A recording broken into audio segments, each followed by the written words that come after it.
ಯಾವ ರೀತಿ ಮಾಡಿದ್ರೂ ಚಕ್ಲಿ ಸ್ವಲ್ಪ ಗಟ್ಟಿ ಆಗ್ತಾ ಇದೆ, ಗರಿಗರಿಯಾಗಿ ಬರ್ತಿಲ್ಲ ಅಂದರೆ ಒಂದು ಸಲ ಈ ವಿಧಾನದಲ್ಲಿ ಟ್ರೈ ಮಾಡಿ ನೋಡಿ. ತುಂಬಾ ಗರಿಗರಿಯಾಗಿರುತ್ತೆ.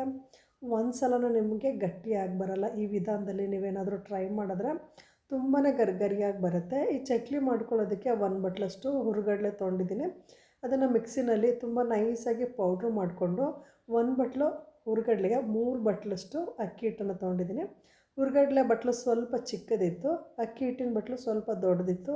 ನೋಡಿಕೊಂಡು ಮೆಜರ್ಮೆಂಟನ್ನ ಹಾಕ್ಕೊಳ್ಳಿ. 3 ಬಟ್ಲು ಅಕ್ಕಿ ಹಿಟ್ಟಿಗೆ ರುಚಿಗೆ ತಕ್ಕಷ್ಟು ಉಪ್ಪು, ಸ್ವಲ್ಪ ಅಚ್ಚ ಖಾರದ ಪುಡಿ, ಸ್ವಲ್ಪ ಓವಿನ ಕಾಳು ಹಾಕ್ಕೊಂಡು ಸ್ವಲ್ಪ ಬೆಣ್ಣೆ ಮತ್ತು ಎಣ್ಣೆನ ಬಿಸಿ ಮಾಡಿಕೊಂಡು ಅಕ್ಕಿ ಹಿಟ್ಟಿಗೆ ಹಾಕ್ಕೊಂಡು ಡ್ರೈ ಇದ್ದಾಗಲೇ ಸ್ವಲ್ಪ ಮಿಕ್ಸ್ ಮಾಡಿಕೊಂಡು ನಂತರ ಸ್ವಲ್ಪನೇ ನೀರು ಹಾಕ್ಕೊಂಡು ಸ್ವಲ್ಪ ಚಪಾತಿ ಹಿಟ್ಟಿಗಿಂತ ಮೆದುವಾಗಿ ಕಲಿಸ್ಕೊಳ್ಬೇಕು. 3 ಬಟ್ಲಷ್ಟು ಅಕ್ಕಿ ಹಿಟ್ಟಿಗೆ 1 ಗ್ಲಾಸಷ್ಟು ನೀರು ಇಡಿಸಿದೆ ನೋಡಿ. ಈ ಹದಕ್ಕೆ ಹಿಟ್ಟನ್ನು ಕಲಿಸ್ಕೊಂಡು ಚಕ್ಲಿ ಮಾಡ್ತೀವಲ್ವ, ಆ ಹುರುಳಲ್ಲಿ ಸ್ವಲ್ಪ ಎಣ್ಣೆ ಹಾಕ್ಕೊಂಡು ಚಕ್ಲಿಗೆ ರೆಡಿ ಮಾಡ್ಕೊಂಡಿರೋಂಥ ಹಿಟ್ಟನ್ನು ಹಾಕ್ಕೊಂಡು ಈ ರೀತಿ ಸುತ್ತಕೊಂಡು ರೆಡಿ ಮಾಡಿ ಇಟ್ಕೊಂಡು ನಂತರ ಎಣ್ಣೆ ಬಿಸಿ ಮಾಡಿಕೊಂಡು ಎಣ್ಣೆ ಚೆನ್ನಾಗಿ ಕಾದಿರಬೇಕು. ಎಣ್ಣೆ ಚೆನ್ನಾಗಿ ಕಾದಿದ್ಮೇಲೆ ರೆಡಿ ಮಾಡಿ ಇಟ್ಕೊಂಡಿರೋಂಥ ಚಕ್ಲಿನೆಲ್ಲ ಹಾಕಿ ಹೊಂಬಣ್ಣವರೆಗೂ ಬರೋವರೆಗೂ ಫ್ರೈ ಮಾಡಿಕೊಂಡ್ರೆ ಗರಿಗರಿಯಾಗಿರೋಂತಹ ಚಕ್ಲಿ ರೆಡಿ ಆಗುತ್ತೆ. ಈ ವಿಡಿಯೋ ಇಷ್ಟ ಆದರೆ ಲೈಕ್ ಮಾಡಿ, ಶೇರ್ ಮಾಡಿ.